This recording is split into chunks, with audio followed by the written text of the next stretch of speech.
And I, All right, we're going to start again. Sorry. Welcome to all of you here and those on Zoom to Faith Again. As I was saying before I found out the sound wasn't working, that this is a very special Faith Again. And I'm super grateful to Sam Brown for being willing to husband come, of Gal that just passed away. because it's a tender time for him and anybody that knew Kate. It would be a tender time in a different way, as we all grieve her loss in this world. She was a remarkable person, but for Sam, it's a whole other realm. So I'm impressed and touched that he would be doing this. It was a hard ask for him, I think. Anyway, I want to thank Lisa Cannon for sharing her personal church. Bell Hall. Bell Hall, she calls it. Danish, Lutheran Danish. Bell Tower. So it's a beautiful space. So at some point in a few months, we may have it here again if she's willing, and you'd be welcome to join us and see it in real life. I want to thank Madison Daniels, who's managing the Zoom group, and thank you for joining us virtually. Just a warning, when we get to the Q&A part, Madison will manage that, but we will be giving preference to the live audience. Sorry, it's just the way it is. And I want to thank Janice Spangler for letting us use her Zoom account. And we have the free account, so appreciate that. And again, thanks to each of you for being here and sharing this time and space in your hearts. And I hope you'll feel comfortable and free after Sam is done to ask questions or share your thoughts. This is a safe space for wherever you are in your journey of faith or lack of faith. And we are happy to support you in whatever you feel called, whatever space you feel called to be right now. And I just remember, I didn't ask anybody to give an opening prayer. Dan, would you mind doing that? Is that okay? Yeah, maybe come up here and so that people can hear you. And you can offer any kind of prayer you feel called to offer. Okay, we've had all kinds of prayers. Thank you. Dear God, we're grateful for the chance to gather this evening. We are all so touched by the life of Kate and Sam and their family, and the many wonderful gifts that they each have. And we're so sorry to have missed this bright spirit with us in the flesh anymore. We're thankful for Sam responding to a call to share a little bit about birth and death this Christmas season. We're grateful for this beautiful space. We're grateful for everybody who's making this possible for us to enjoy tonight. And we ask a blessing that we'll find the courage and the right things for us in this gathering tonight. And we'll say that in the name of Jesus Christ and all the other holy names of God. Amen.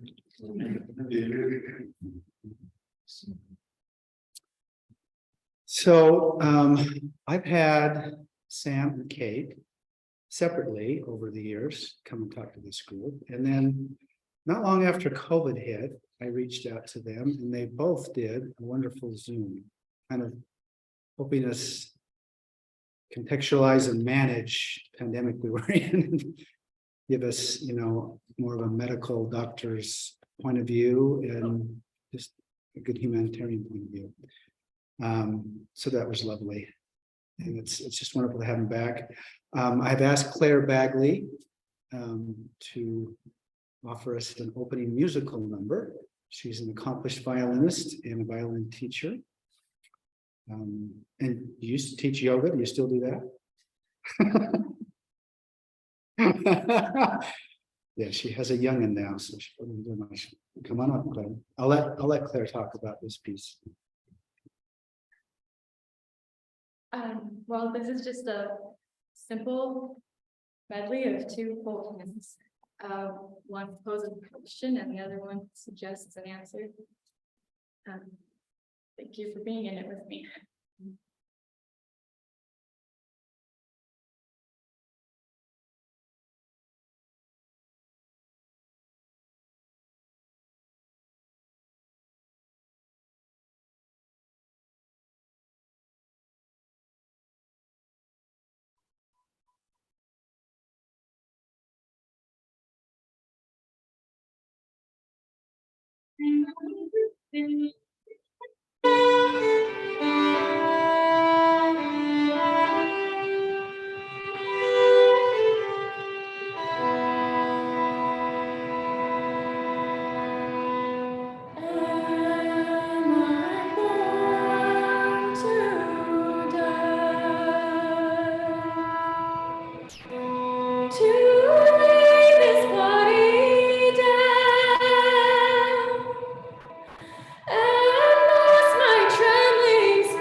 Soon as from earth I go,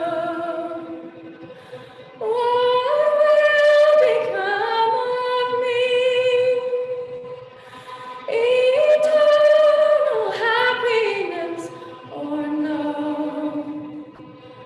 What shall my fortune be? Through many dangers, toils and snares, I have already come. 'Twas grace that brought me safe this far, and grace will lead me home.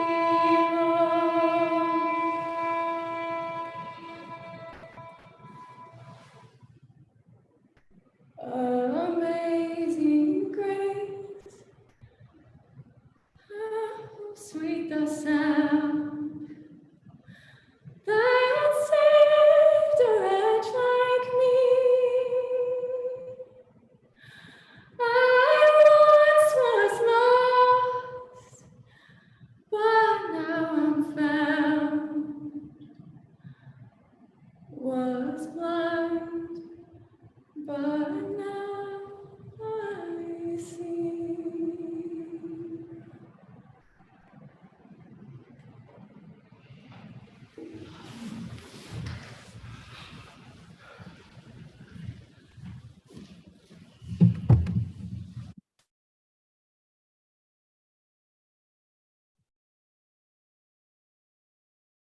If I hadn't asked Sam to come, we'd stop there. It's just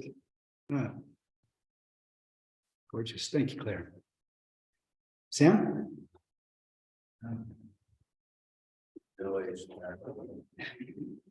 Other music stands my director's speaking, trying to manage the iPad here.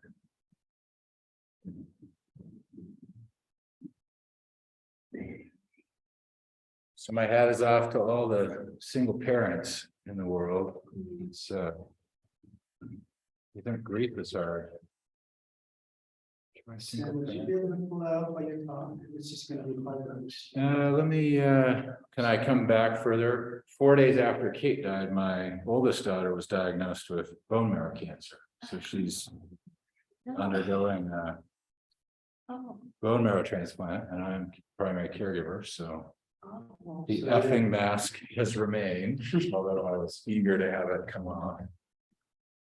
But nobody's got fevers or COVID No. tests pending or any of that. No. I've been boosted many times.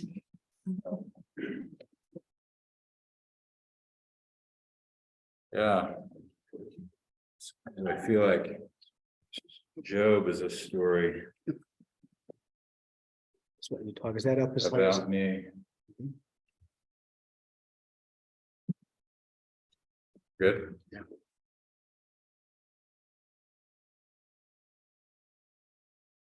Okay, I think you'll understand in the talk why I agreed to do this talk, which I did not want to do, if I'm totally honest, but there's a reason to agree to do things you don't want to do sometimes.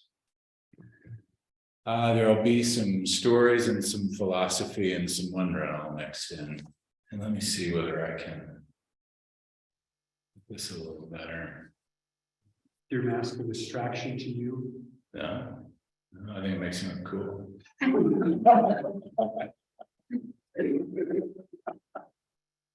I was 18 when my father died. I'd be exaggerating to say I never knew him. My mom made him leave when I was 12, and I saw him a half dozen times between his departure and his death 6 years later. But he'd actually been thriving in my early childhood in Helena, Montana. He had a job then where he felt valued. Kids were accumulating on the familiar pace of 5 per decade, and we had a lower middle class financial stability. I remember driving in pre-dawn darkness, watching him cry when particularly beautiful music played on the classical music station. He sang with a loud baritone that I inherited and a reliable pitch, which I did not. I relished his pleasure in throwing Sunday waffle parties for friends and neighbors. Hold on, single parenting. Yeah, grief dog, he ate a bunch of chocolate. So the youngest and the nanny are at the freaking vet to figure out whether the dog's stomach needs to be plucked. I also remember the stories he made up as he went along, in which we children were the main characters. I no longer remember my name in that fantasy world, other than the sibilant alliteration, Savvy Sam or Super Sam or something like that. But I remember that the protagonist of the story cycle was a boy named Pollypush. The boy got that name because his favorite words were a request that his older sister Polly push him on the swing. With substantial effort, I could uncover other memories, but such are the accessible highlights of our relationship. We were reconciled just before he died as part of the miracle of my conversion on the cusp of adulthood. The reconciliation came to me through a letter I received in mid-November in my first year of college. By late December, we moved with him at LDS Hospital, his belly full of protein-rich fluid the color of beer. The hepatitis he got from the kidney transplant that replaced the organs ruined by his poorly managed diabetes has driven his liver to cirrhosis. He joked, thinly, that he was pregnant and was expecting twins any day. I remember his sallow, yellowing skin and horrifying thin mustache. It would be a half dozen years before I would understand medically why he looked the way he did, the typical appearance of someone dying of liver failure. What I knew at the time was that Grandpa said Dad was dying, so I took my siblings to say goodbye during my Christmas break. He died about a week later, cardiac arrest during dialysis. CPR could not restart his heart, so the team finally stopped their rhythmic compression of his chest wall. I was back at college by the day my father died in the middle of a Boston winter. I hugged my closest friend at the time, an atheist Jewish woman named Amy, in the quiet leafiness of Harvard Yard. She wept more than I did.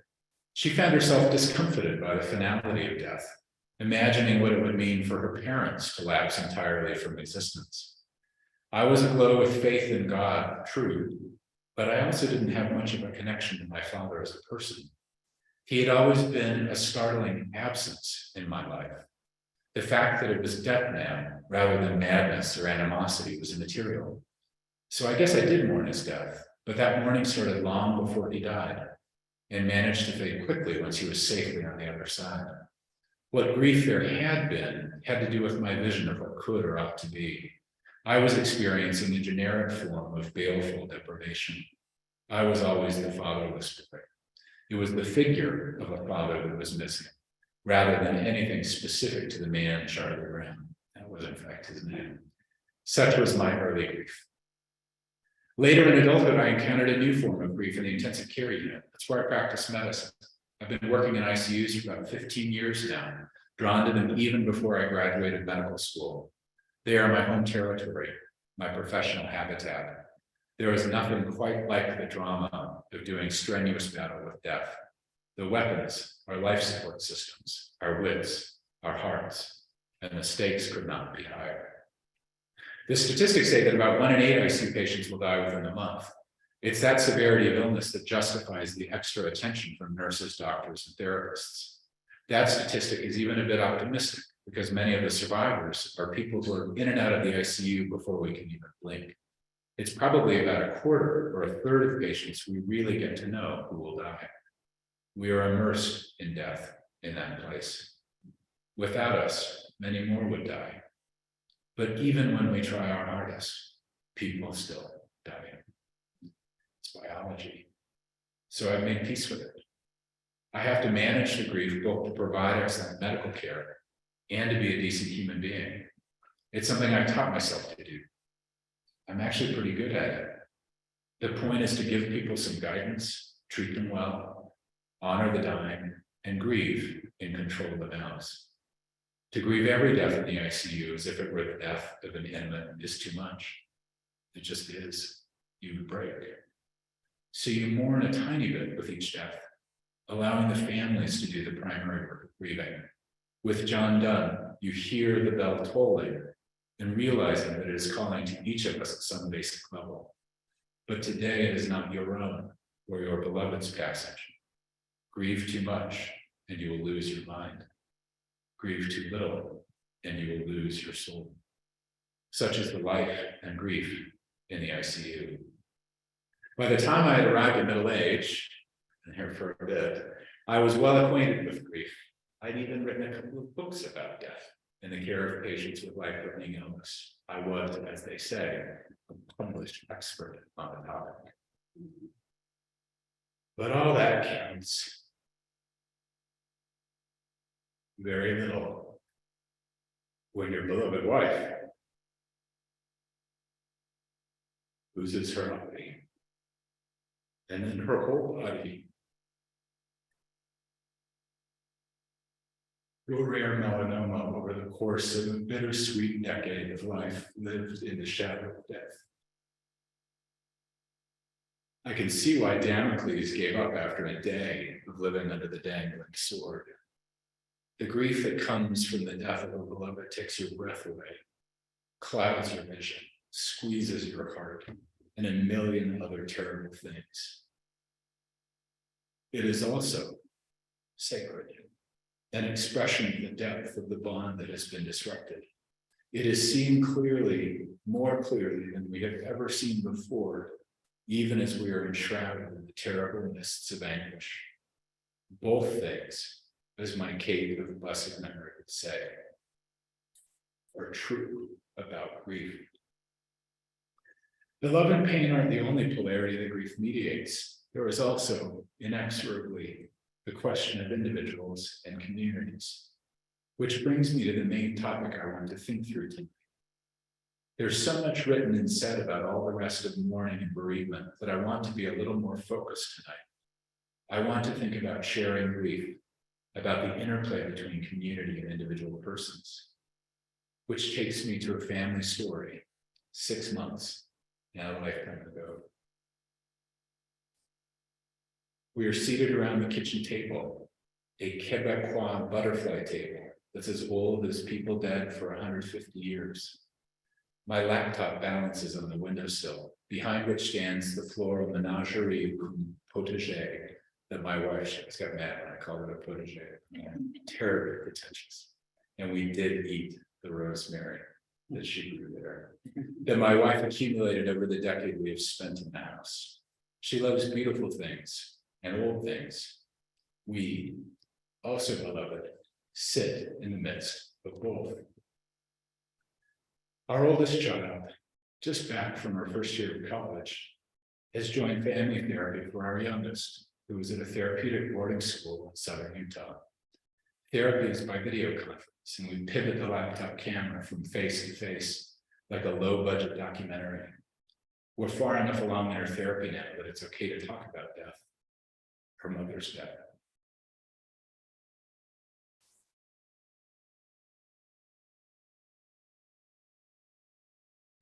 For years, that impending death has been a fact too horrible to say out loud for our struggling daughter. Kate grimaces a bit with the pain of shifting forces on the vertebral body that we will soon discover is being eaten by her cancer. But also with the reality that she does not love to dwell on the physical and emotional tragedy that is unfolding month by month. Cancer is no simple thing. Sometimes it is hard to say its name aloud, and sometimes it is the needed thing. When I was at school and a girl in my dorm was talking about it, our oldest explains, she said it's like having a mission call. Mom is called to serve in the afterlife. That made sense to me. It was really comforting. The youngest nods, trying on the idea that perhaps our loss will be a bit more tolerable if in fact we know Kate will be doing good things with her time away from us. The story even made a little sense to me. Kate had been away in Paris for a last hurrah a couple of weeks before, and I didn't miss her as much then because I knew she was in a place she loved.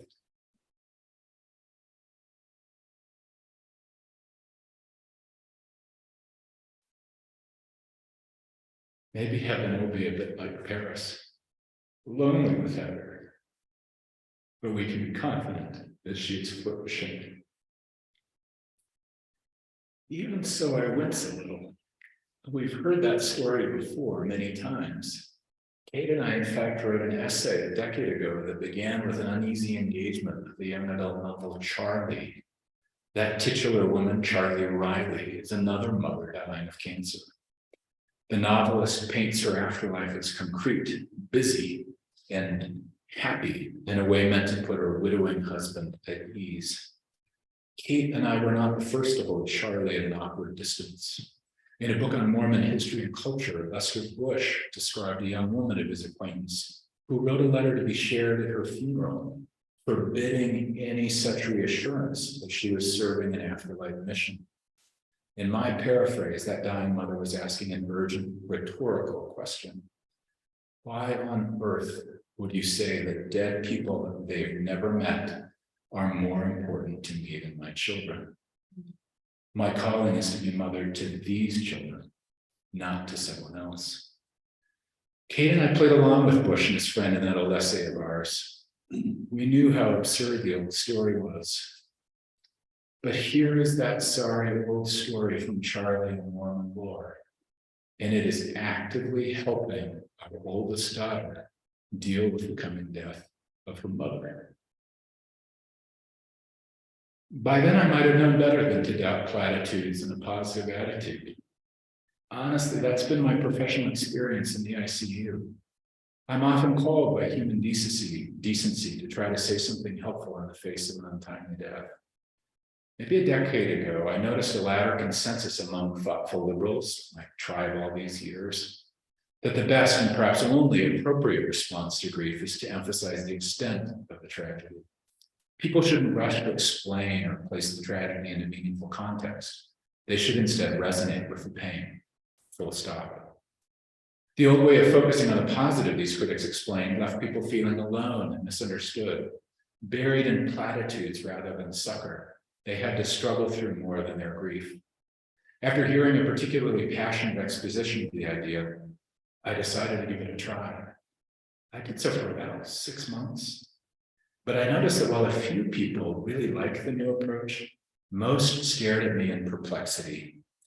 Why would I refuse to reach for a shared language of meaning and reassurance?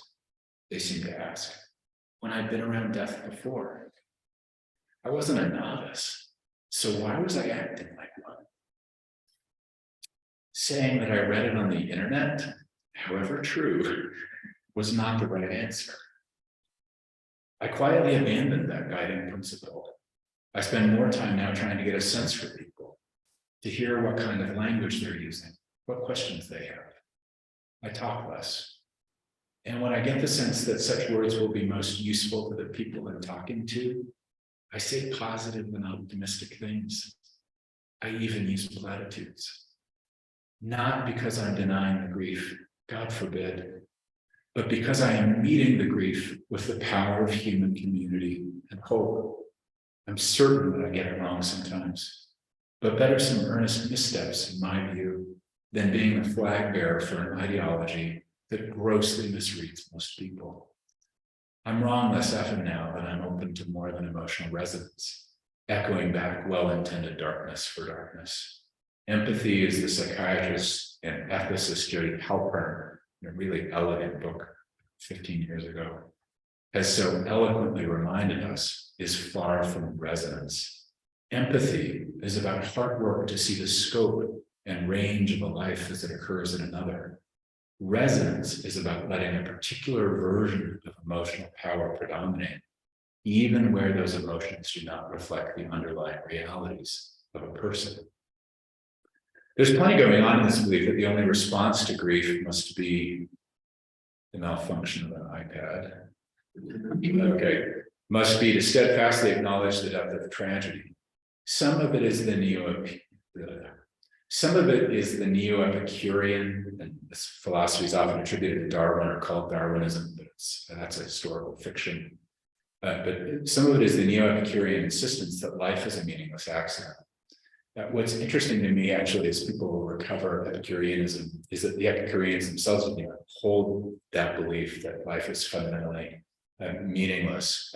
But these later adaptations that also precede Darwin, but then gain some, I think, steam from Darwinism, do make that final step from the remote gods of Epicureanism and a binding moral order to no gods and entire meaninglessness.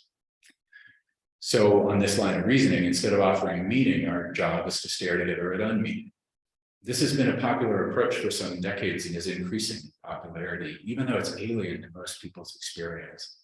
In other words, we may be discouraged from reflecting together about meaning and implications because there is no meaning in the world. So don't delude yourself about it. Don't be naive. And the neo-Epicurean approach is not entirely wrong-headed. There is something sacred about holding hands in the face of inscrutable suffering. For some of us, the shared acknowledgement of our inability to make sense of something big can be a great reassurance. When the situation calls for it, as it occasionally does, we should gather together against a baffling misery with nothing but the fact of our presence. But lest we resonate rather than emphasize and empathize, we would do well to remember that we can stand together and see true meaning. The two are not mutually exclusive. And that's the blind spot, the risk from diving too deeply into resonance. The more I've stared at these questions from the various sides, the more that I think this new trope, resonate with tragedy and nothing else, is a mandate to treat everyone who grieves as if they were mentally ill. And bear with me for a moment. I don't mean that the idea itself is crazy or that people who suffer with mental illness are defective or unworthy. I mean that on average, people struggling with mental illness, particularly in our modern cultural movement, crave emotional resonance rather than empathy. I've seen it in my own life and the life of my child. When our psyches aren't working, we want the world to look the way we see it, rather than to be deeply understood or to exist in deeply loving relation. We want people to suffer as we suffer. Misery loves company. So people of a particular cast of mind want reassurance that the tragedy, the trauma, is real and irredeemable. I've definitely had moments myself that feel precisely that way. And I've heard those words hundreds of times from people I know and love. It's hard not to remember an emotion expressed so powerfully. But as I've been watching closely, I think that's usually depression talk. I've learned that much from all the therapy sessions with my daughter, who sought, unsuccessfully, thanks be to God, to end her life as a pained exit from the anticipated grief of her mother's advancing cancer. I know how real and strong and important resonance can be for some people. Again, I felt it myself. There are days when I want just resonance with the extremity of my grief. Those are rough days indeed. But that's not most days. Having partaken of both emotional states, grief and depression at some length, I can see the difference between grief and mental illness. Grief is normal and strong and even a bit beautiful in its pain. And it's not just tragic. Grief is a form of love and a connection to meaningful vastness. Grief is a source of solidarity and affection and tenderness. It is a turning outward as much as inward. It can also, of course, be annihilating, particularly when it intermingles with or even transforms into depression, anxiety, psychosis, or any other plague emanating from Pandora's box. Mental illness wears many faces, but it includes despair, self-hatred, and rootless pain. It is not a form of love, but a force that threatens love. All these years into it, I'm not persuaded that treating us all as if we were mentally ill does anyone much good. Pushing ourselves to believe the tragedy is pure trauma is violence to the world in all its splendor. What I'm proposing is rather harder than the two extremes we hear the most about. Reciting Hallmark cards with our fingers in our ears, or hopelessly, if companionably, resonating to despair. What I'm proposing is that we share grief. I remember when Kate's cancer occurred 5 years ago. We were watching General Conference a couple months later, and the stories about cancer were about people dying despite their fervent prayers. Every fucking time. One of the leaders would start to tell a cancer story and we'd think, it's gonna be great, and the bomb falls over dead. We felt a bit exasperated, as we'd hoped that the sermons would be uplifting and hopeful. After laughing uncomfortably, we debated whether to get angry. But we realized that there were people listening who were already on the other side of a cancer tragedy. We knew that there were people who'd had their prayers answered in sad and terrible ways, and they needed some company. We as a family would have been better served by happy stories about freedom from the death sentence. But we didn't get that. We digested this fact together. Our needs were not met, but the needs of others were. We realized that we have to share the church, to share the words and stories. In love, we belong to a body that sometimes will not work for us because it is serving others. In the midst of our bereavement, there will be accommodations. We will need to share grief. Sometimes this can feel too much to bear. There are limits to the burdens weary shoulders can sustain. Kate told me as we started to watch the different chemotherapy options fail one I'm after babysitting another, that she'd rather grandkids, and have it might people be say difficult hopeful for me to or get back kind to you. things to her than to tell her how Because tragic it's her past life bedtime. was. But Things were Seraphina, not as you going the know, way had she her wanted medically, to her be leg sure. amputated below But the she did knee. not think of her life as a tragedy. One well-intended friend told Kate that this phase of Kate's life was excruciating. Kate bristled. She was busy trying to live as well as she could with the time she had left. There was richness and beauty and poignancy. She had little desire to luxuriate in the trauma of cancer. The constant din of excruciating tragedy was not true as Kate saw it. Her life was hard and glorious. I found this true for myself as I rocked this grief, even admitting that I'm a more melancholy and pessimistic soul than Kate ever was. Occasionally, I want someone to resonate with the grief, but mostly I want buddies in the mountains, gentle company, other people who love my wife, people who have something good or useful to say. I don't find that I want pontification or expatiation very often. More than anything, I like help with the kids and an expression of affection for Kate or me or the girls. There isn't a one-size-fits-all approach here. There is the sharing of our hearts. And I think that's where shared grief points us, not toward the partisan representation of resonant tragedy or to the Hallmark card dismissal of its sting, although there will be times and people for each of those. Instead, there will be watching and wondering, call and response. I love that in your solo, the call and response of the larynx and the viola. I hope that was a viola. It seemed like a viola. It was not. It's a violin. It seems so sad. That was sort of sad. Oh, well. Scott, yeah, I did not inherit that from my dad. And above all, there is the awareness that we are tender people, especially when we are grief struck. There's a flip side to the sharing of grief that we'll need to engage. It's from even one of the hardest and holiest of the tasks of bereavement. As a cancer husband and then a widowing single father to children with immense needs, I realize that I am asked, whether I want to or not, to be the receptacle of the community's anxiety. I can't count anymore how many people have brought to me their own grief and awkwardness and morbid curiosity. Sometimes I feel like I'm a polar bear in a top hat wandering a Jamaican beach.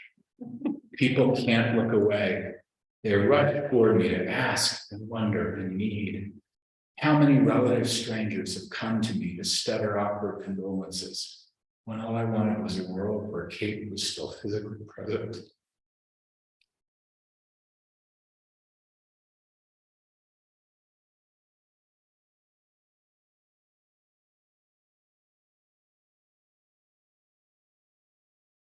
How little anyone realized how painful those condolences were in their awkward stutter.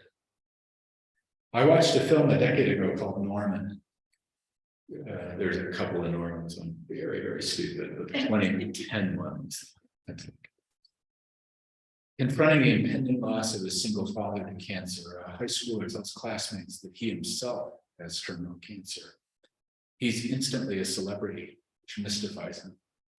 But what confuses him even more is that he is treated as a wise man, a guru even.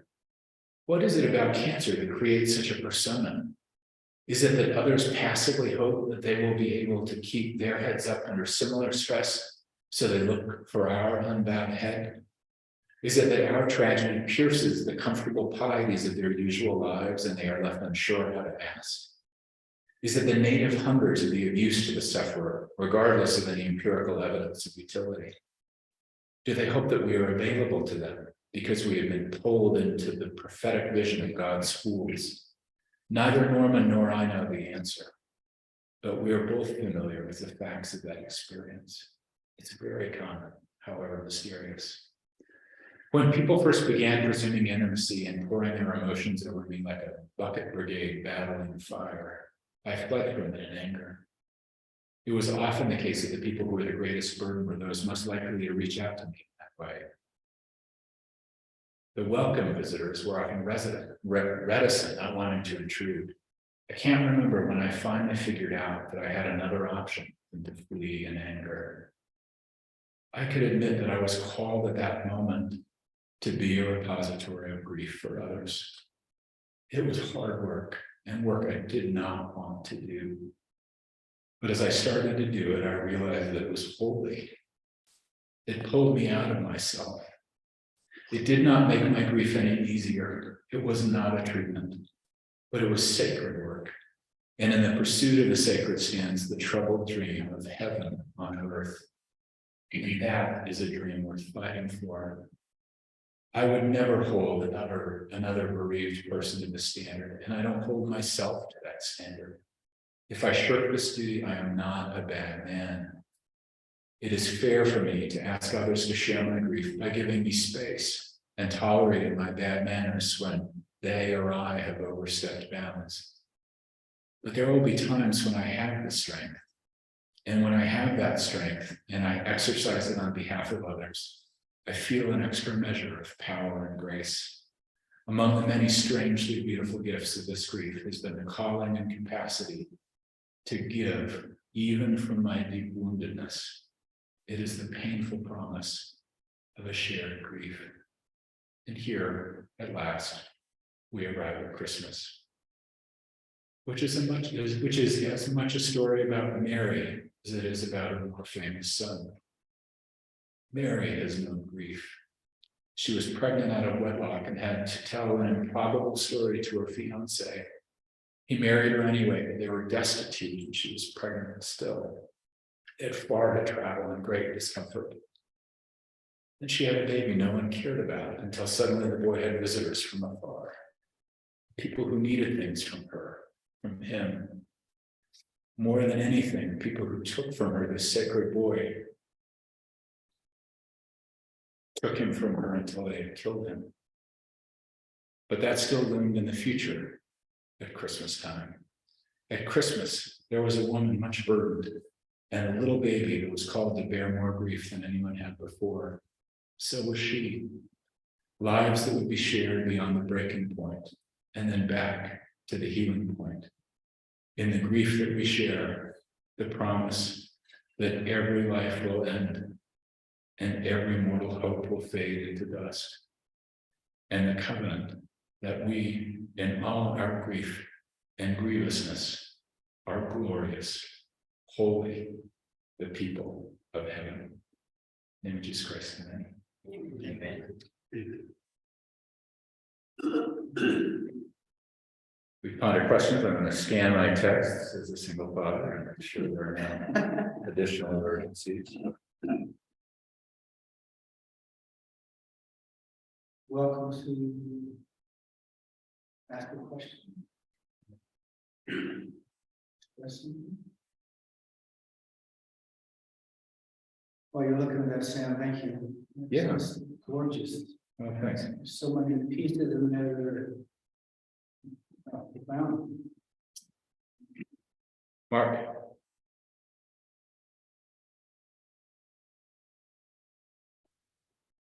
Thank you for bringing your intellect and your heart. Thanks. Your sharing.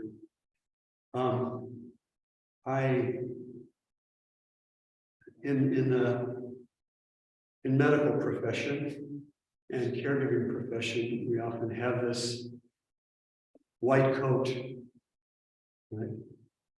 That image of a sterile boundary between the caregiver and their recipient. What you're talking about is much different than that sterile boundary. You're talking about the provider.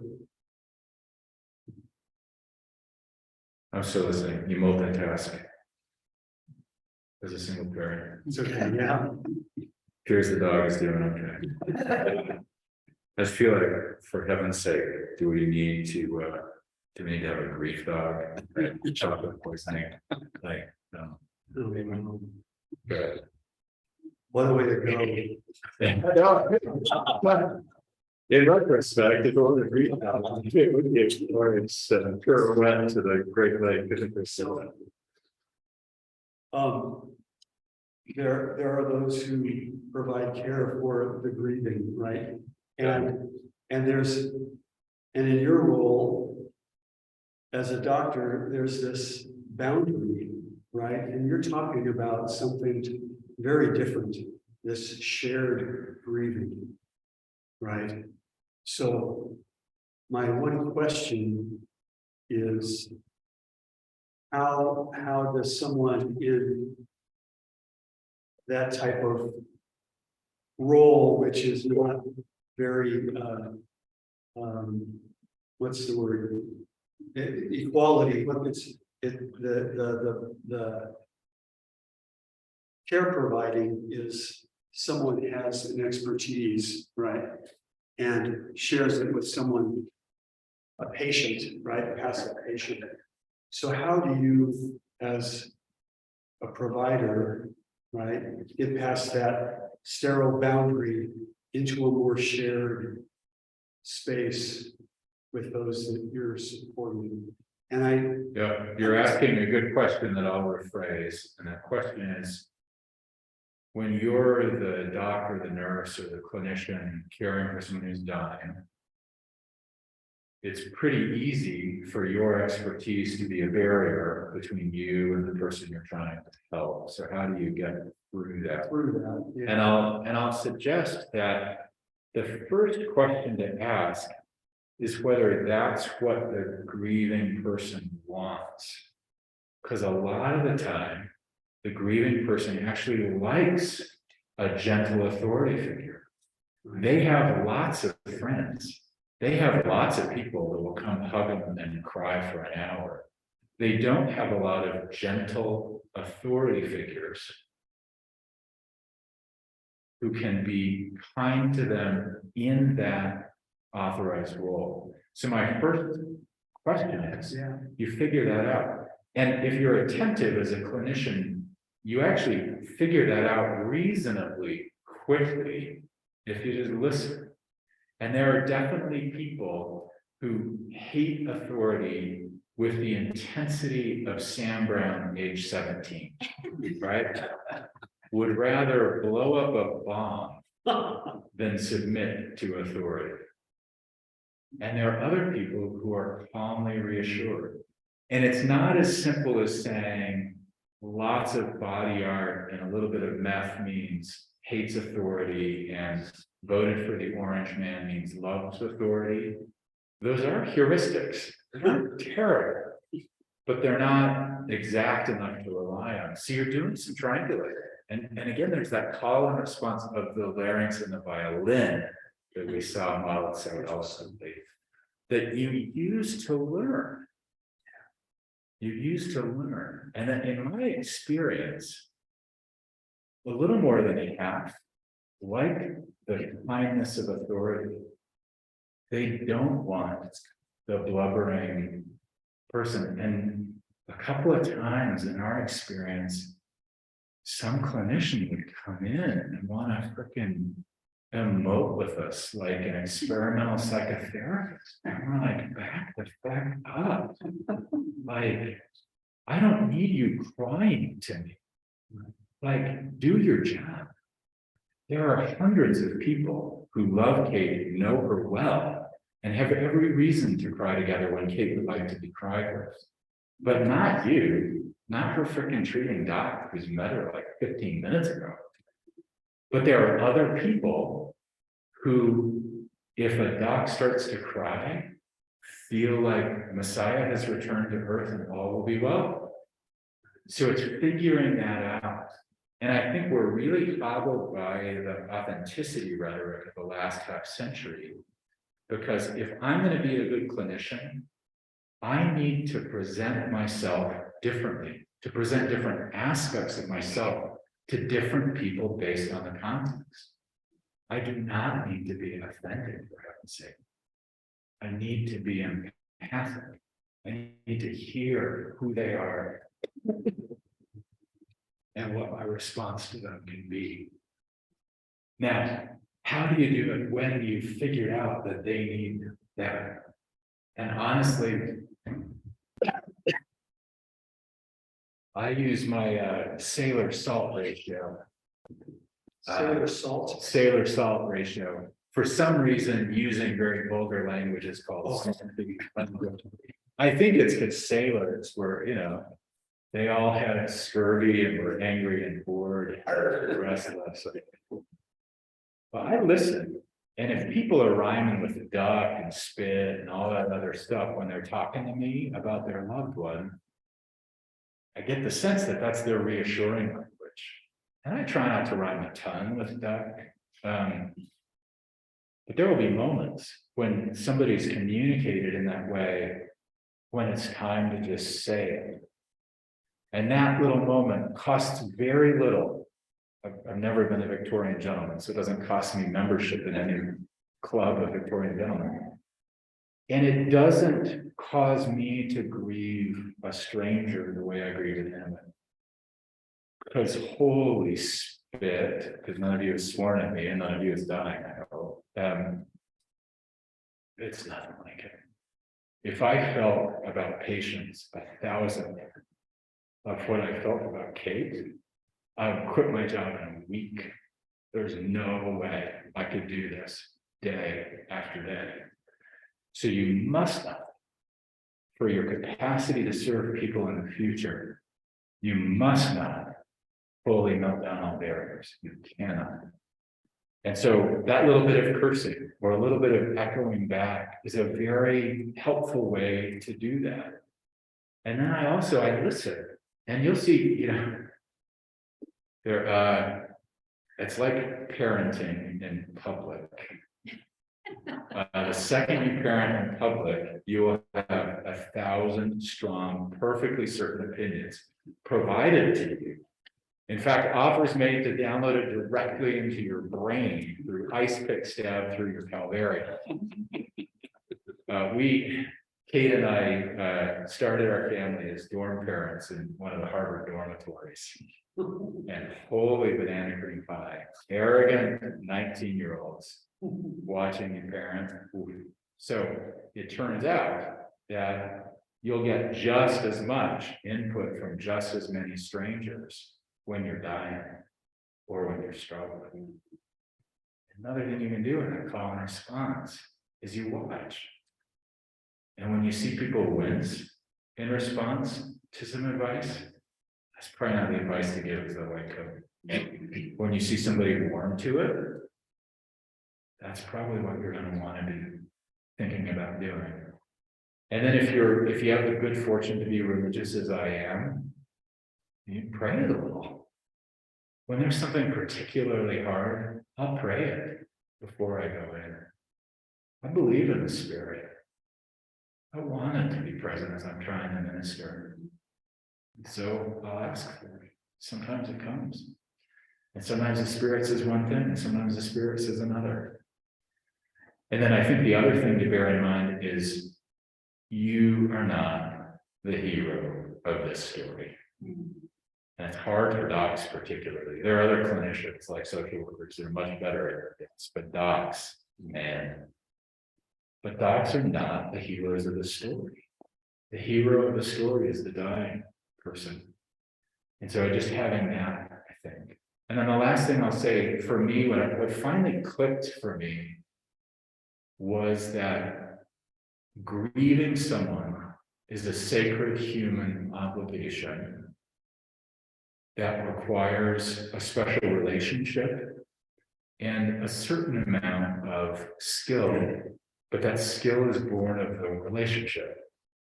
And so as I thought about, in an ICU, you're running these teams that include people all over the map. You've got cardiac surgeons, and you've got physical therapists, and you've got swallow experts, and you've got brain technicians for electroencephalography. You know, all these people, and they all have expertise, and they all have a role to play like instruments in a symphony. And guess what? The world experts in the humanity of the dying person, the world experts in grieving the dying person, are the people they love and love them, their family. So, if I need a cardiac surgeon to replace a heart valve in a patient, I do not give the patient permanent platelet disabling agents that make it impossible to do the surgery, right? I don't. So if I'm recruiting the world experts in grieving this patient to the bedside, I'm not going to get in their way. So my lens is kindness and Jesus and facilitating the work of the actual professions, the family.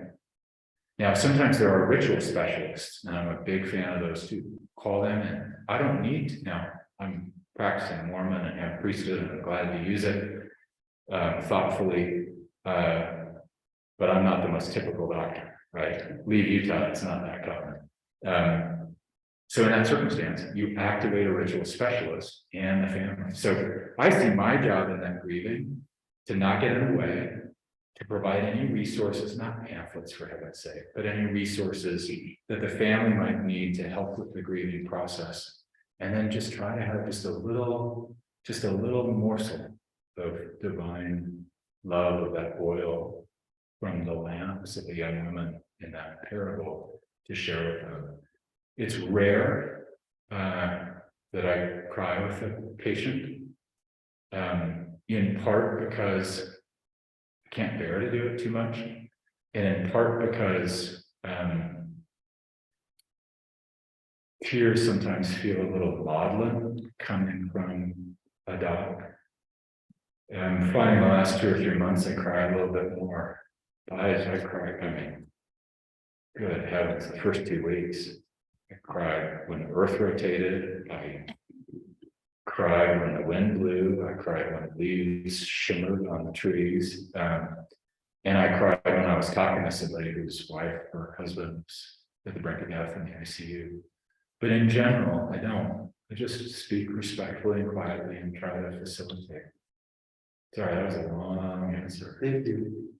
I just wanted a yes or no, really. Yeah, no, the answer is yes.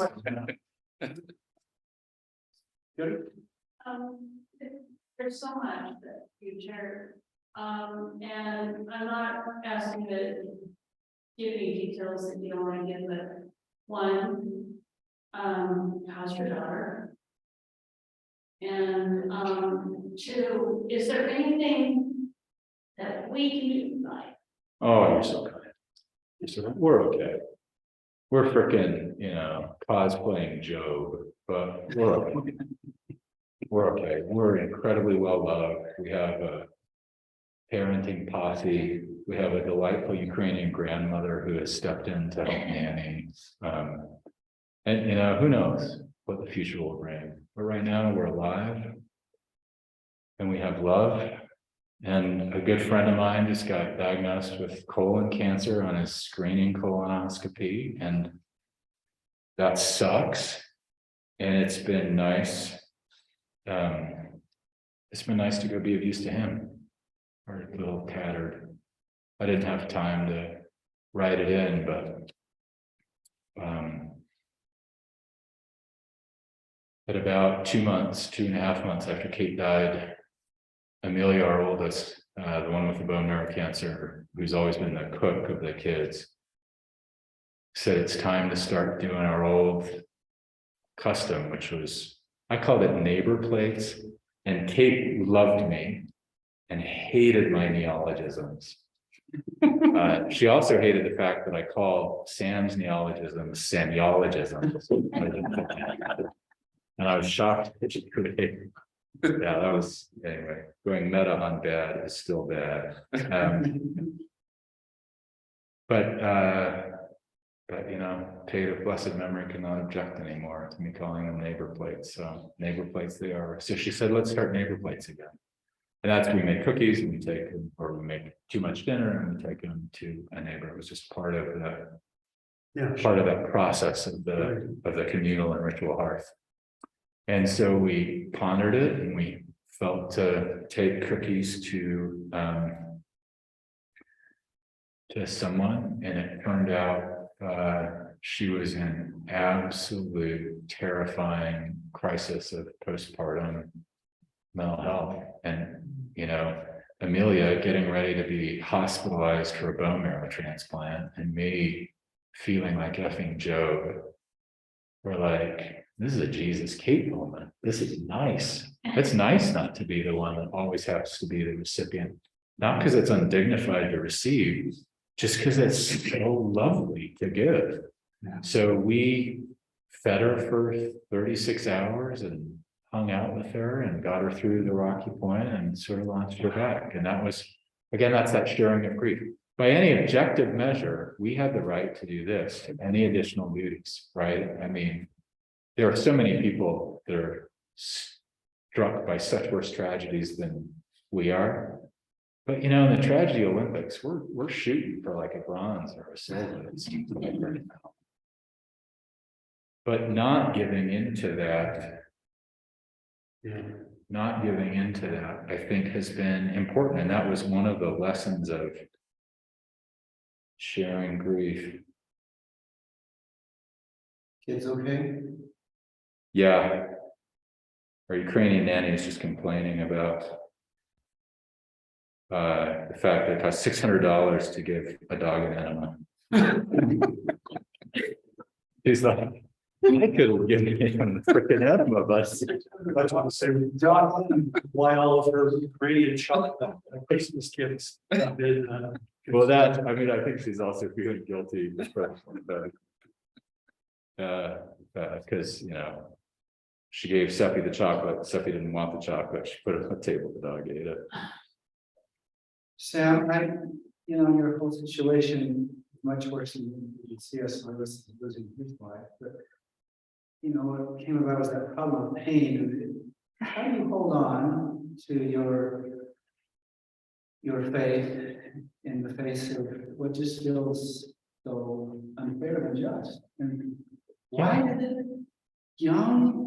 the good young people die young? I mean, Yeah, it's interesting. When Kate got. First, we just had the sword of Damocles and the disorientation of the eye, and that lasted for about 5 years. Then we had metastasis, but doing okay. And then the last year we were dying.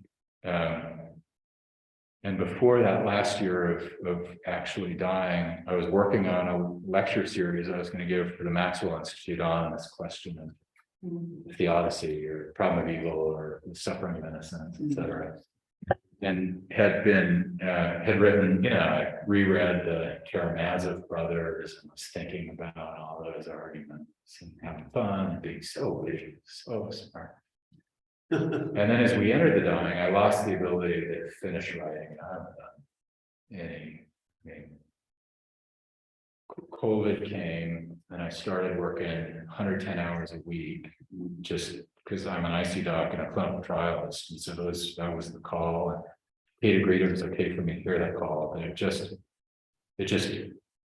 killed me. I mean, and then Kate dying and then gone. It's just pulled all of the writing out of me, basically. So it's been hard to do. But here's the good thing. As I was thinking with Kate and as I was thinking about her model, she's got a book that's supposed to be greenlit soon, and we're hoping to have it out by a year after death. It was the collection of essays she was trying to wrap up when she died. And she makes this beautiful argument in it. We've been reflecting together. For me, I don't think of God as the physical problem solver, the vending machine, the ask and you get, not communion with God, but some specific thing. It's not that I don't believe God can do it, and it's not that I believe God never does it. It's that I sort of actually believe the wisdom tradition in Job that says this is complicated and we don't have easy maths, and it's okay to just put your shoulder to the wheel and suffer and see what comes next. But the thing that clicked for me was that theodicy, the problem of evil, is a question of God's righteousness. Theodikia, right? Theodicy is God's righteousness. And it occurred to me that our human response to suffering is God's righteousness. So for me, the problem of evil is what will I do when I see it? And I'm able to respond to it because of the love and spirit of God, the heavenly parents. But for me, the fundamental question of problem of suffering is, what can I do to heal, to help? And so for me, this has been a magnificent affirmation of my faith. To experience the giving and to experience the receiving. It's just so faith promoting for me. But I don't know whether that's because I'm lapsed atheist and also constitutionally a little bit of a melancholic, or what it is. But for me, the crisis of Kate's death is not a crisis of my theism. It's just a breaking of my heart. But I don't sit and judge it. Oh my gosh, it hurts so bad. And when it hurts, you just do some flaky shit. That's what you do, And it's important for all of us around. Again, that's why I think resonating is the long answer. In grief, you come up with such bad ideas. And if everybody's like, oh yes, absolutely, I hear you, I affirm you, the light in me sees the light in you, and you should do this awful stupid thing that struck you in your grief. Empathy is harder work. Empathy is the patient listening, the wondering, the walking together, and holding reason and holding wisdom for the bereft who, when you lose someone that close, you don't think straight for a while. You just don't. And so, I mean, if someone comes to me and says there can be no God because my beloved died, I'm going to love them and think that's total bullshit. I'm not going to say it to them because that's me. But eventually, when they're ready to sort of walk through it, I'll be there with stories about God that can help them find that path. Thank you. You know, it makes me think that this righteousness has to grieve fits so well with Jesus. Yeah, God's gift of Jesus. yeah, absolutely. I love how N.T. Wright writes about Easter. I think he's N.T. Tom Wright or N.T. Wright. Okay. What is it, Nicholas Thomas or something? I can't remember. N.T.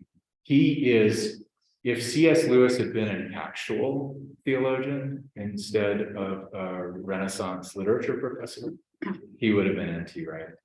So it's like you get all the punchy, fun wittiness, and you get substantive theology and like scripture interpretation, New Testament history. So I highly recommend N.T. Wright. How do you spell his name?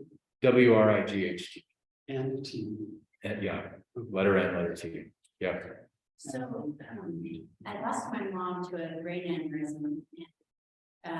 Amidst her passing, I realized some real parallels with birthing. Yeah. And I used to think, after I gave birth to my babies, that I would think of how I could birth better. And when I lost my mom, thinking how we could have the dying better, done it better. Like there's several things that she could have changed. Yeah. And at Kate's funeral, we talked about grieving the part about where you don't grow together. Yeah. And how you took on the community grandparents. Oh, yeah. Yeah. And I'd love to hear, like, I don't know if for those in the room who know about that, but if you could highlight some of the ways that you might recommend that we die better.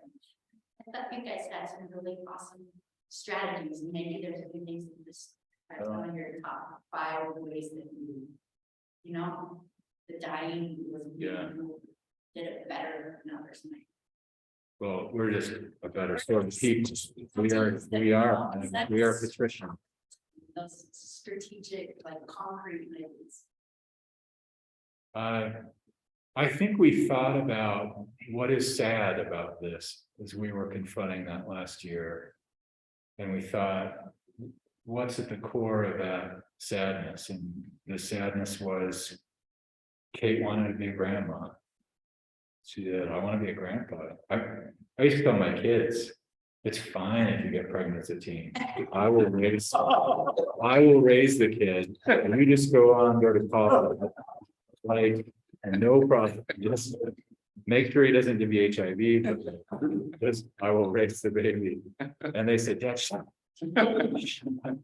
That's probably the best way to keep my daughter.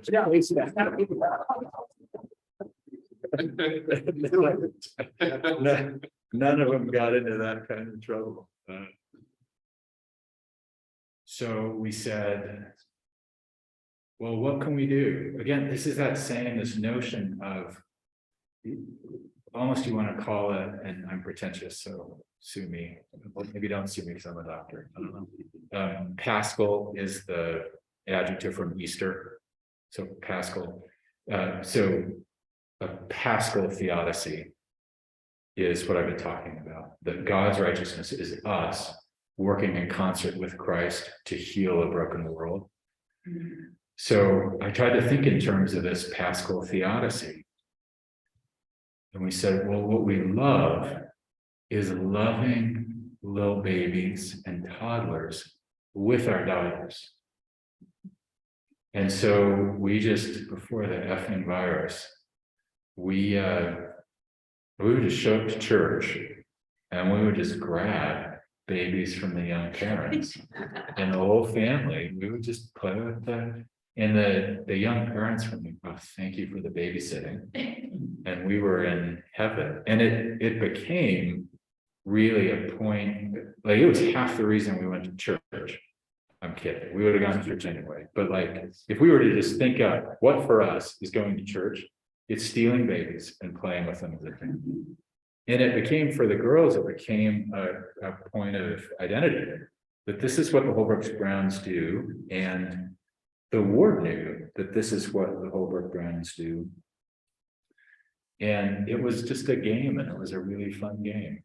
And we honoring Kate's insights about women when we had when Kate lost her eye, it was this crisis that brought into clarity simmering resentments and real anger and sadness in our marriage. I was just a workaholic. I was always kind, I was always totally faithful, but I was worked all the time. And if something needed to be done around the house, I'd be like, can we hire somebody? And I'd get back to work. And Kate really hated that. And I didn't understand, I suspect most marriages have had problems like this. And the lucky ones get their shiz together, talk it through and sort it out. And hopefully you do that without cancer. That's the better path. But as she then taught me what it means to be an equal partner in marriage and what it means to honor the divine female, not as if we don't worship Mother and God.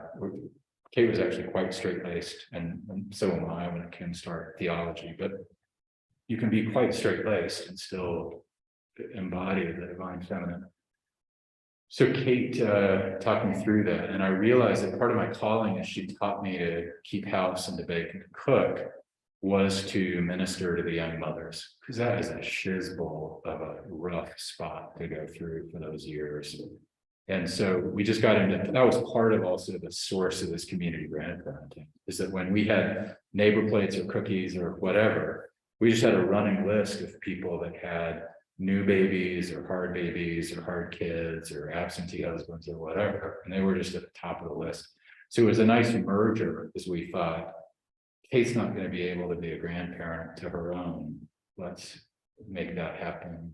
And then we didn't realize the growing old together part until Kate's therapist said it to her. Because Kate aged 40 years and 6 months. It was so hard to see her fade from life. But then her therapist said, this is what growing old together is like. And so that really helped me to reframe that. Sure, there's some stupid Benjamin Button illusion that made me, but it's so it's that framing of, I feel like the Paschal Theodicy is a framing of how do we make better what is present, what is there, not how do we fix it forever, not how do we make it so it never happened, but conditional on the material facts we have. What is the beauty to make of it? And the other dying thing that I thought was great was Kate planned the whole funeral. I thought that funeral rocked. It was so effing good. And it was because she did the whole thing. She had a letter she wrote to the speakers, giving them instructions about not what they had to say, but about the framing of it. She and I walked through and she got the hymns and the speakers and the music and the musicians. And we knew that we were asking people to do harder things. So we actually asked the musicians like 3 months before she died. And all of the speakers knew 3 months before she died. So the reason those speeches were so the eulogies were so polished is people have been working on it for a couple of months by the time they got them. And then watching it, and then somebody asked me to give a eulogy at a funeral recently. And I was like, that's why Kate did what she did, right? Because if you write your eulogy in 4 hours in the middle of the night before the funeral, because you never got started, it's gonna suck. Like, it'll honor the person still and your love will still be present, but she's not gonna be very good. So I think Kate's designing her eulogy, and then she actually designed the graveside service as well. And when our musician friend did Amazing Grace, I got a little tender, because she asked one of her advisees, now getting his PhD and an ex-bagpiper or pipist or pipetter, bagpipe player, to do Amazing Grace as her remains were brought to the grave. But just that love of getting it right, I thought was important. Something I wonder whether we could have done better, and some of that was complicated by our youngest's mental illness. It was figuring out how to talk about it a little more. Kate was such a private woman. A lot of people had no idea she had advanced cancer. And I appreciated that because I've seen people just treat you differently. They're not trying to be mean, but they just treat you differently. They sort of write you out of projects, not to be mean. They're trying to save you the hassle and work, but there's this sense in which you're being socially erased before you're even physically gone. So I see the wisdom of it, but I think sometimes her privateness about it made it a little harder to plan with the girls. I would take the girls aside once a month and say, hey, let's go for a drive. And if you want to talk about mom's cancer, we can, I'm here. And if you don't, then we won't. And I wonder whether we could have done that a little bit better. And then I think the hard part is, when do you quit your job? As the dying one, Kate was working for the first 2 days of hospice. Like Kate was like on it. And that was kind of cool. And that was how she wanted to be. But I had gotten this really big promotion at work and was trying to take care of that and also be devoted, and was doing a ton of caregiving. And one day there was this moment where I was supposed to meet with the mega boss for an important thing. And Kate had an appointment that seemed sort of routinish to me. But she said, Sam, you promised you'd step away from work when I needed you. So I just said, I can't, got an emergency, I can't help with this. And in retrospect, I wonder, could I have done it better? But she knew. She did a farewell tour. She wanted her whole life to go on safari in Kenya. So 6 months before she died, we went to Kenya and we did a safari, and she loved it. She was already a little weaker, but she did it. She wanted to go to the Loire Valley before she died, so did that. Our oldest did a study abroad in Paris and wanted her mom with her. And Kate had a freaking broken back from cancer. And I was like, sweetheart, we don't even know, but this may well be a broken back from cancer. Are you sure you want to go to Paris? She's like, shut up, going to Paris. So she spent a week hobbling a bit, but with my oldest daughter. That was that France trip I mentioned. And I think the other thing is, in retrospect, you'll always find reasons to complain and nitpick, and maybe let that one go. Just try to eyes wide open, and then it's okay to close your eyes a bit after it's done and not go back and self-scrutinize. Yeah. First off, as someone who had a baby this year, I appreciate that you do that, and that makes me want to do that for other people. But I know that you've thought a lot about covenants and ordinances, and I have a friend who lost her father this year, and she specifically mentioned the language to mourn with those who mourn in your baptismal covenant. And I'm curious your thoughts on that, specifically after grieving and going through the experience, and also, it kind of feels related to your talk about that. Yeah. It's harder than I thought. most of the time when somebody would come and want to cry in front of us, Kate was like, can you make them go away? So, and for me, I'm like, at some point, my wife's dying. I'm trying to keep my shit together. I cannot console you. So there's a model of mourning with those who mourn that says, and the interwebs are full of it, just go sit and cry with them. Yes, some people want that. That's true. But my experience is most people don't. People want understanding of their idiosyncrasies. They want support. They want companionship. The things that for me felt like mourning with those who mourn were people that just showed up. One of my closest friends has sent me an email every morning since Kate died. And we have a band of brothers, basically, we've loved each other since we were 12. There's 5 or 6 of us, we call us the boyhoods, just boyhood friends. So he emails all of us, and he calls it babbling. And he just remembers that one of the dads was, they were all on a bike ride, and this buddy was a little slower than the others. And so the dad of one of the fast riders just rode with them and was just chatting, just like the constant stream of just chatting, babbling about a whole bunch of nothing and stories and everything. And Scott felt like that was such a form of support. He says, I'm going to babble with you while you grieve. And 0.0% of the babble emails are about Kate's death or about how terrible the tragedy is. It's him finding flying squirrels in a bird feeder with his daughters. It's him identifying an kind of woodpecker he'd never seen before. It's him laughing about how private he is, that once when a stranger asked the name of his dog, he lied about it. Because he didn't want this stranger to know that in the detail of it. And you know, the friends that don't come by, it's not that people have to pretend to be unmoved.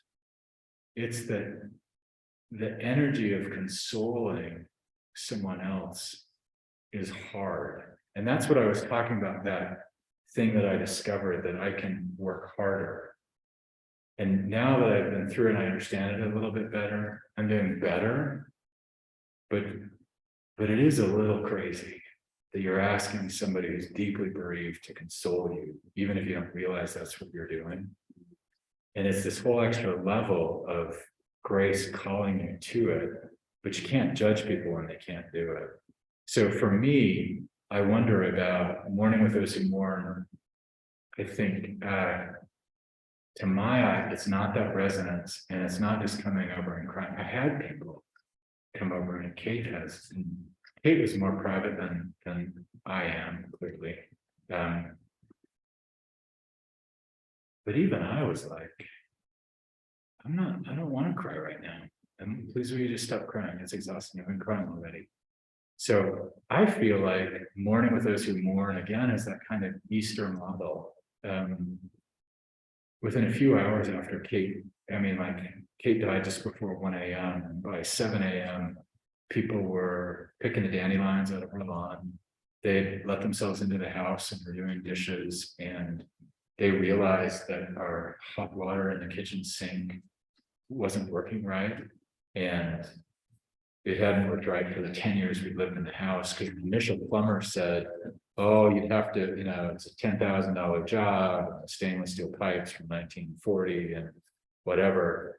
And they just called their plumber came right over, and he was like, oh, it's just a little valve thing. 5 minutes. And this 10-year-old defect in our kitchen sink was solved. So it's just that, and they loved Kate, and they cried a lot about her, but they didn't do a lot of bringing it right up in our faces. What they mostly brought in our faces was love and braiding our kids' hair. For me, my love language is mountain biking, and people would just show up and take me. And in fact, the day after Kate died,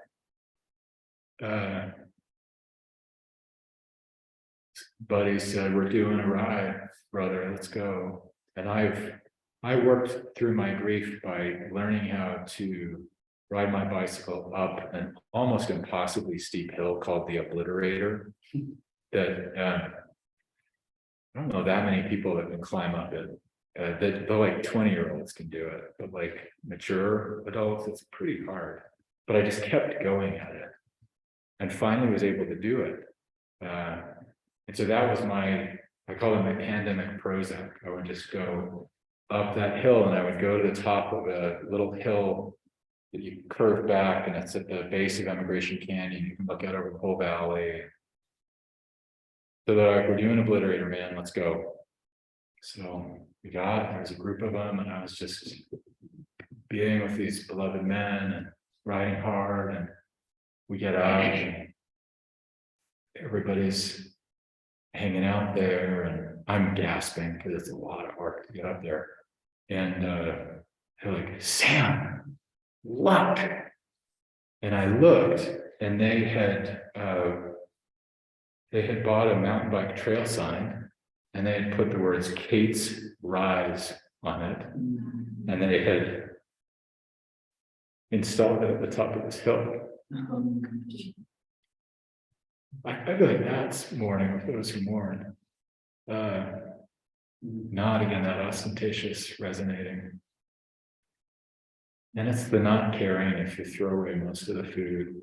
Like for the first 2 weeks, just really we had 2 bites and just throw it in the garbage. 2 bites and throw it in the garbage, and not caring that that's what's going to happen. And even like friends would come in and just throw all that crap out of our refrigerator. It's that kind of shoulder to the wheel practicality that I find useful. Sorry, I got me sentimental.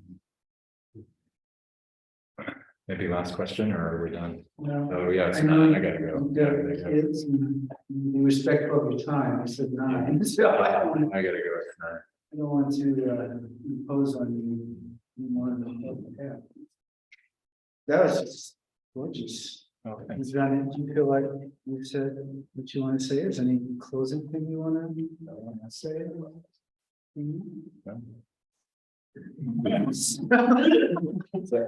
Keep on pedaling. Onward, as they say. That's so good. Thank you. Thank you.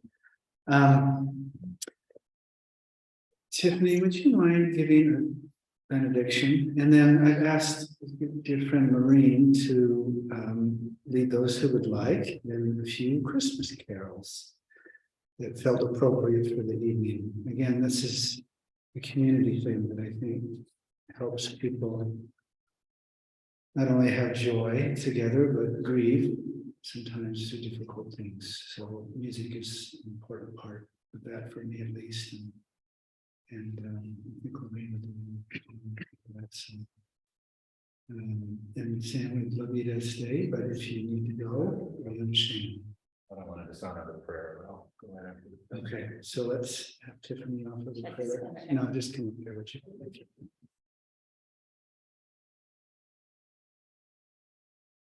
Our Father in heaven, we're so grateful we could be here tonight and enjoy each other's company and to feel the Spirit connect us and expand our minds and our hearts. And we're thankful for the beautiful music and for Sam's thoughts and for the memory of Kate and for the opportunity that we shared to grow and love and commit to being better and to living more fully and to making a difference in the world for good. We pray that we can take this into our Christmas and be the light that we have received, and we can see the light in others that radiates. And we say these things in the name of Jesus Christ. Amen. Amen. Amen. We're just gonna get a guitar. Okay.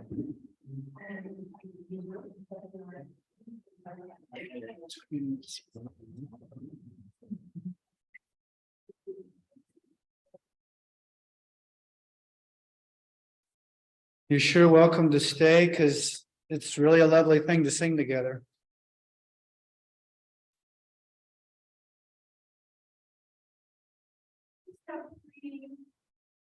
Christmas carols to offer. So not a long, drawn out thing at all.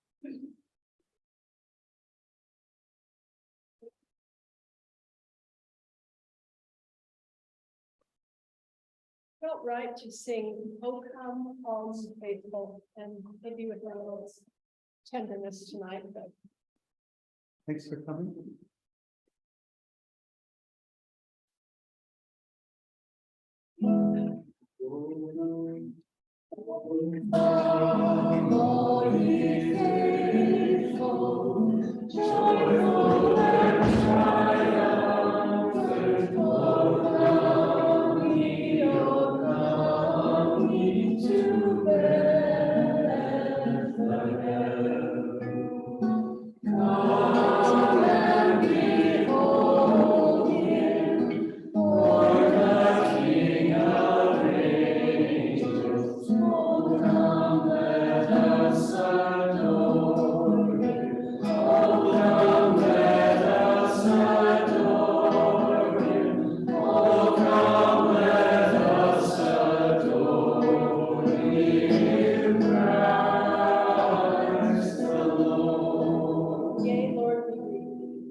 yea, Lord, we greet thee.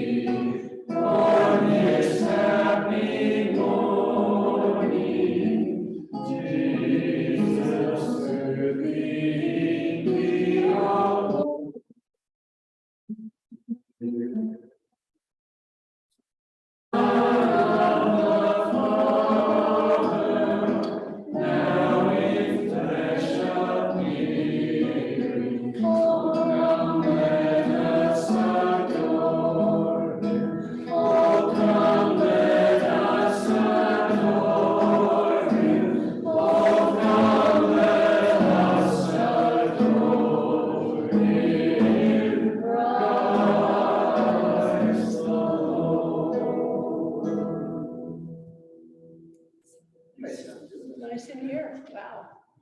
And then let's sing, for those of you who know In the Bleak Midwinter, do you know well enough to sing along with me? Look it up on. Yeah, you can look it up on your phone if you like.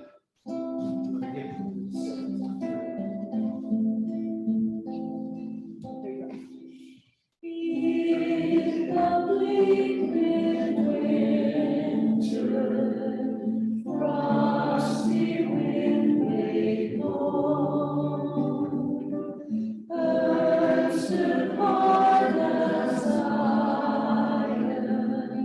Water like the stone.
Goes with 7.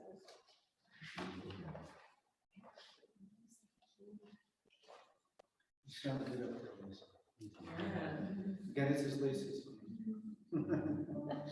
Thank you again for You letting don't us need speak. to advertise it. Thank you for letting us speak.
Oh, thanks again, everyone, for being here. Appreciate it. Thank you. It's a beautiful evening. Thank you.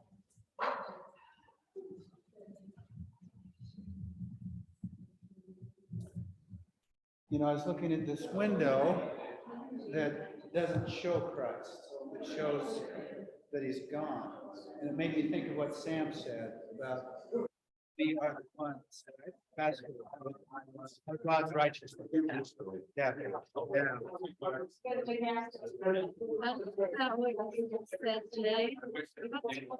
Well, it's a beautiful one.